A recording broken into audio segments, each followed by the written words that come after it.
sahabat. Dan yang keenam, kita akan bertemu dengan satu zaman. Dan yang kelima, iaitu kita akan bertemu dengan satu zaman, iaitu zaman yang diberitahu oleh Nabi Isa AS, yang sistem dan corak pentadbiran dia sama seperti dengan sistem pada zaman Rasulullah SAW.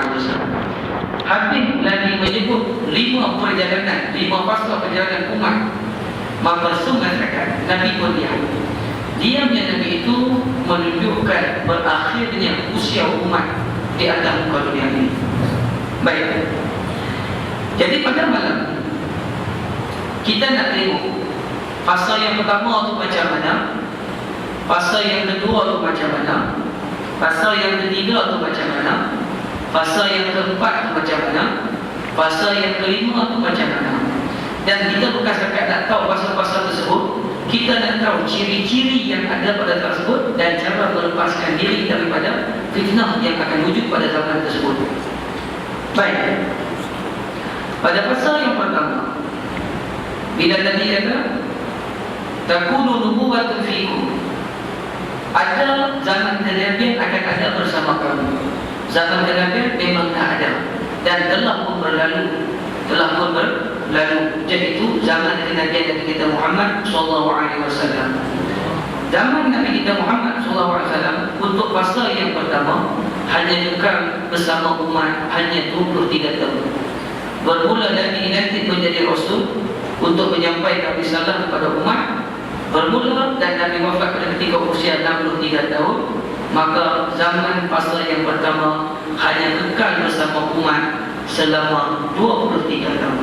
Dan zaman itu pun sudah berlalu. Daripada 23 tahun zaman yang kekal bersama umat itu, 13 tahun di bumi Mekah dan 10 tahun di bumi Madinah. Dan dia ada ciri-cirinya. 13 tahun di Mekah, apa yang Nabi tanam pada sahabat. Dan bila pindah pergi Madinatul Munawwarah, 10 tahun di Madinatul Munawwarah, apa yang berlaku di Madinatul Munawwarah, Nabi membina sebuah daulah Islamiyah di Madinatul Munawwarah. Kenapa perlu 13 tahun di Mekah? Kenapa perlu 10 tahun di Madinah? Dia ada hikmah.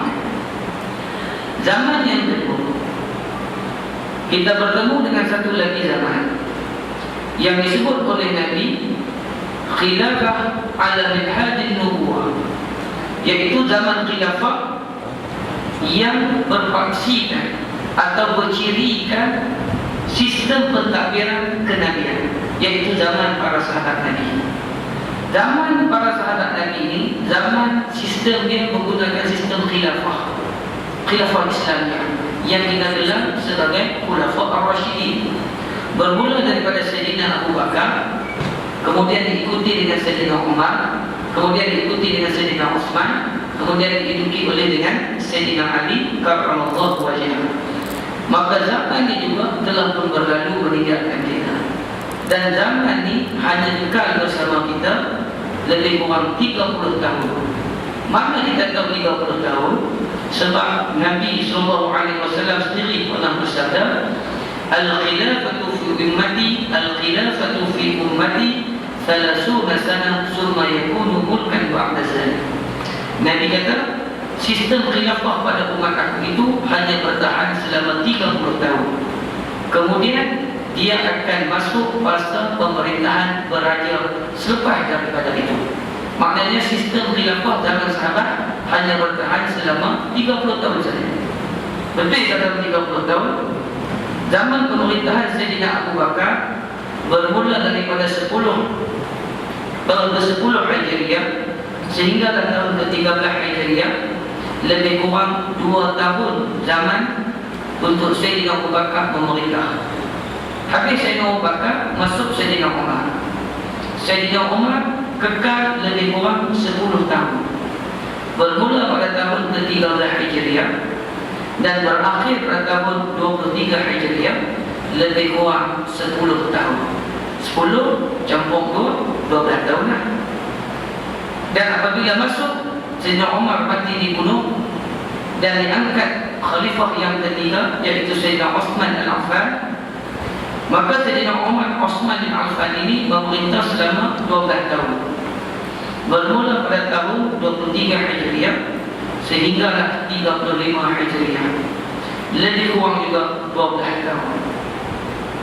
Dan hampir 12 tahun dalam pemerintahan Sayyidina Osman, apabila Sayyidina Osman mati dibunuh oleh pemberontak, ditetak dengan pedang ketika membaca Al-Quran. Pada ketika itu beralih pemerintahan, dilantik dan dibai'ah Sayyidina Ali karramallahu wajhah untuk merajui khalifah Islamiyah, yaitu khalifah yang keempat. Maka zaman pemerintahan Sayyidina Ali hanya kekal bermula daripada tahun ke-35 Hijriah sehinggalah tahun ke-41 Hijriah, lebih kurang 6 tahun. Lebih kurang 6 tahun. Jadi bila kita campur ke semua sekali, 2 campur 10 campur 12 campur 6, semuanya jadi 30 tahun. Betul ada hadis Nabi kata, Al-khilafatu fi ummati 30 sana thumma yakunu mulkan ba'da zalik. Sistem khilafah pada umat aku hanya bertahan selama 30 tahun, kemudian dia akan berakhir dan akan diambil alih dengan sistem beraja selepas daripada itu. Dan zaman kenabian dan zaman sahabat yang digelar sebagai Khulafa ar-Rasyidin juga telah berlalu.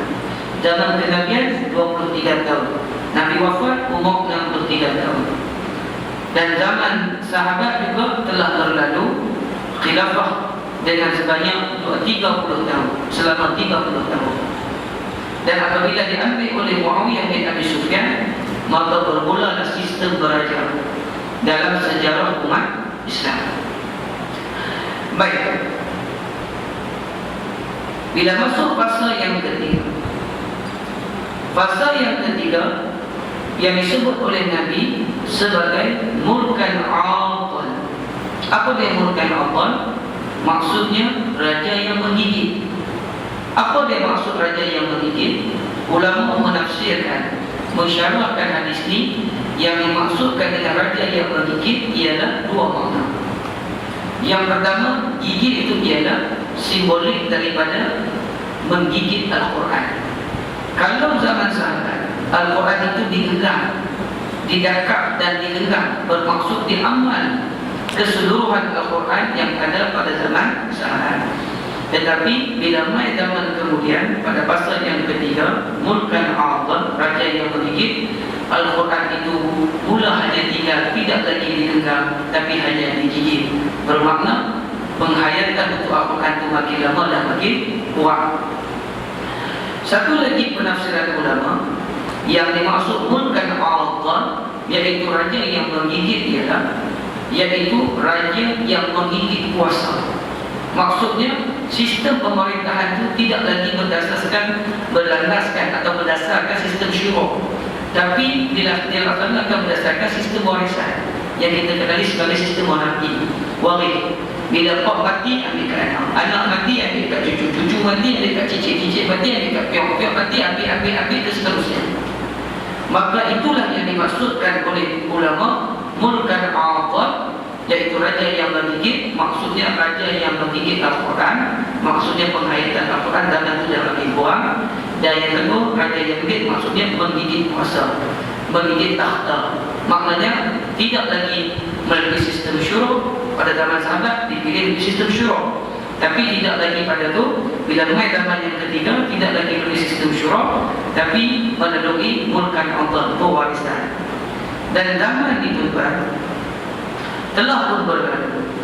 Dan ulama mengatakan zaman ini kekal bersama kita, bersama umat lebih kurang 13 abad, iaitu lebih kurang 1232 tahun. Cuba kita tengok. Zaman pertama hanya 23 tahun, iaitu zaman Rasulullah. Zaman kedua, zaman sahabat, ditambah 3 tahun, jadi 30, tambah 7 tahun, jadi 30 tahun. Bila mulai zaman yang ketiga, bermula daripada pemerintahan zaman, kita panggil zaman Muawiyah bin Abi Sufyan, dipanggil Bani Umayyah, dia kekal selama 90 tahun dan berdasarkan 14 keturunan. Maknanya 14 kali tukar 90 tahun. Bila habis zaman Muawiyah, dia mulai zaman Abbasiyah. Dan zaman Abbasiyah dia lagi lama, dia 37 keturunan. 37 keturunan lebih kurang 509 tahun. Kalau zaman Bani Umayyah tadi hanya dekat lebih kurang kita kata 90 tahun ataupun 14 keturunan. Tapi bila mulai zaman Bani Abbasiyah dia 509 tahun selama 37 keturunan. Bila dia mulai pada zaman yang ketiga pula, masih lagi pada fasa yang ketiga, dia mulai kerajaan Osmaniyah Turki. Kerajaan Osmaniyah Turki dia memerintah selama 36 keturunan, lebih kurang 633 tahun. Dan bila berakhirnya jatuhnya kerajaan Osmaniyah Turki yang digulingkan, dijatuhkan oleh salah seorang daripada musuh Allah yang kita pun tahu nama dia, Mustafa Kamal Atatürk, yang nama penuhnya yang kita kata Mustafa Kamal Pasha Atatürk. Dia adalah orang yang bertanggungjawab daripada keturunan Yahudi yang telah menjatuhkan kerajaan Osmaniyah Turki pada 3 Mac 1924. Jadi kerajaan pada zaman yang ketiga itu, pada fasa yang ketiga yang akan digelar sebagai Mulkan Al-Adhar, dia kekal pada zaman Bani Umayyah, pada zaman Bani Abbasiyah, dan pada zaman kerajaan Osmaniyah Turki yang berakhir kita kata pada 3 Mac 1924 Masihi. Maka bila kita campur 90 campur 509 dan campur 633, 90, 509, 633, jumlah yang kita dapat ialah 1232 tahun. Bermakna lebih kurang hampir 13 abad zaman yang ketiga.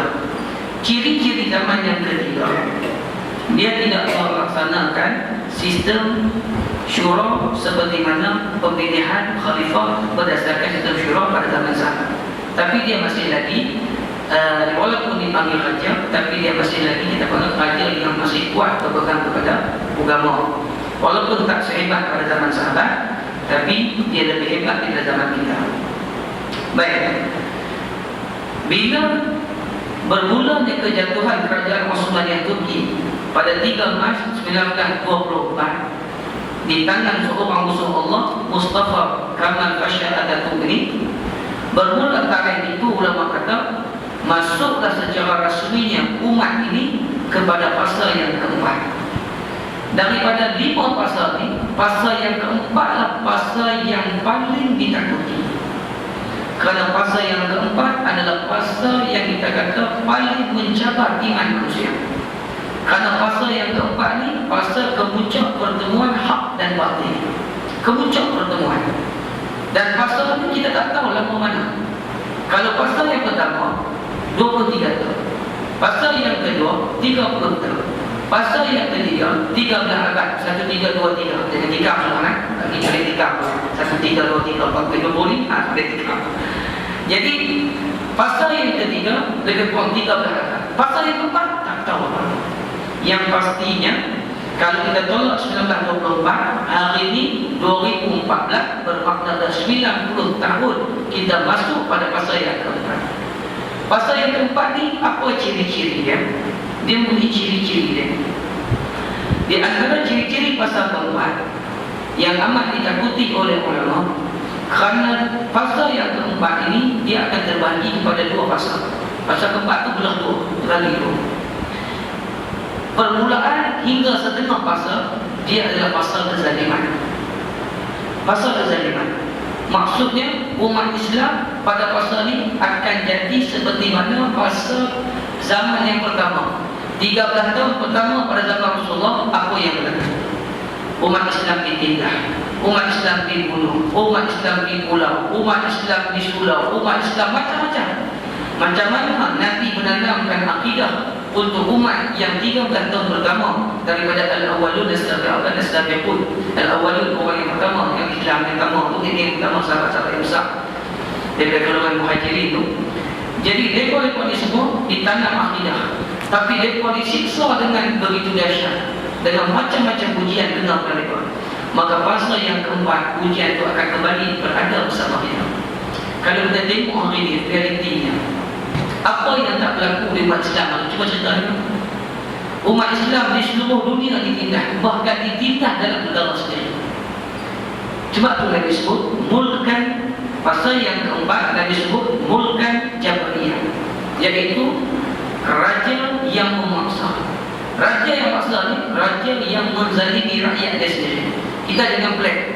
Dulu kita tak mungkin tak pernah fikir satu orang akan menggunakan duit rakyat dia sendiri membeli senjata dan senjata tu bunuh rakyat sendiri. Mungkin kita dulu tak pernah fikir, tapi benda ni berlaku lah. Hari ini benda ni berlaku. Seperti benda berlaku di mana? Seperti benda berlaku di Syria, seperti benda berlaku di Mesir, seperti benda berlaku di Iraq. Rakyat yang punya duit tersebut amanah daripada rakyat untuk menjaga sebuah negara, apabila diberi senjata dan senjata itu makan tuan, bunuh rakyat sendiri. Benda ini berlaku. Dan kalau kita tengok dalam sejarah, kalau kita tengok hari ini di atas muka dunia, realiti pada hari ini, negara mana yang umat Islamnya tidak ditindas? Di Afghanistan, habisnya Amerika Timur. Di mana? Di Iraq, hancur lebok lah. Mereka balak mah dah berlori-lori. Mah tu berlori-lori, dia ambil balik. Tu tak kira minyak lagi, mah hitam dia tak minyak. Di mana lagi? Di Iran, hanya satu saja, lebih kurang 300,000 saja di Iran tu, ada satu tempat yang menganut berakidah Sunni, hanya lebih kurang 300,000 orang. Tapi ditekan, ditindas, digantung, dibunuh oleh pemerintah Iran dengan atas kesalahannya semata-mata menyebarkan fahaman akidah ahli sunnah wal jamaah kepada rakyat Iran. Undang-undang Iran tidak boleh menyebarkan akidah ahli sunnah wal jamaah kepada orang Syiah. Siapa didapati disebar menyebarkan agama apa di ajaran tersebut, ditangkap dan digantung khalaf aman. Umat Islam di Iran kena, umat Islam di Iraq kena, umat Islam di Pakistan kena, umat Islam di Bangladesh kena, umat Islam di Rohingya kena, umat Islam di mana lagi? Di Ambon satu ketika dulu kena, umat Islam di Filipina kena, umat Islam di mana? Semua muka dunia semua ditindas. Bukan cakap umat Islam ditindas, agama kita pun diperhina, diperkotak-kakikan. Benda ini berlaku. Dan ini adalah ciri-ciri pada zaman yang keempat yang disebut sebagai mulkan Allah. Dan pada zaman yang keempat ini, ciri yang pertama, umat Islam ditindas.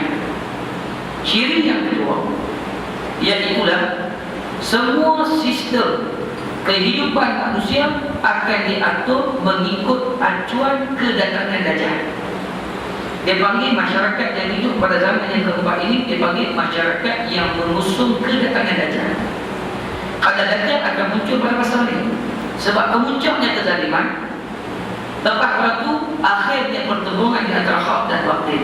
Yang kita mengaji itu, yang disebut hadis yang dikeluarkan oleh Imam Tirmizi, apa dia? Malhamatul uzma wal fathul Qastantaniyah wal khurujud Dajjal fi sab'ati ashhur. Akan berlaku satu pertempuran yang besar yang umat Saleh panggil Armageddon. Tu Nabi sebut tu malhamatul uzma. Dalam hadis ini kita malhamatul kubra. Apa saja. Malhamatul uzma iaitu pertempuran yang besar. Pertempuran yang besar itu pertempuran yang begitu dahsyat. Yang dipimpin oleh siapa? Yang dipimpin oleh Imam Mahdi, yang bertempur yang umat Islam dengan 80 buah bendera. Satu bendera ada berapa? Ada kita kata 80,000 orang tentera. Bayangkan banyak mana mereka juta jumlah mereka. Dan semua senjata modern digunakan. Dan lepas perempuan itu 1/3 lari pada medan perang. Hukumnya hukum lari Rasulullah kafir. Yang kedua 1/3 syahid, gugur sebagai syuhada. Yang ketiga kekal bersama Imam Mahdi menjadi orang yang menang. Dan mereka terus pergi ke Rom untuk menawan Rom pula. Dan berlaku pertempuran di Rom sebanyak 2 kali. Kali pertama menang. Lepas itu dengar satu suara bisikan yang mengatakan Dajjal telah keluar di bumi Palestin.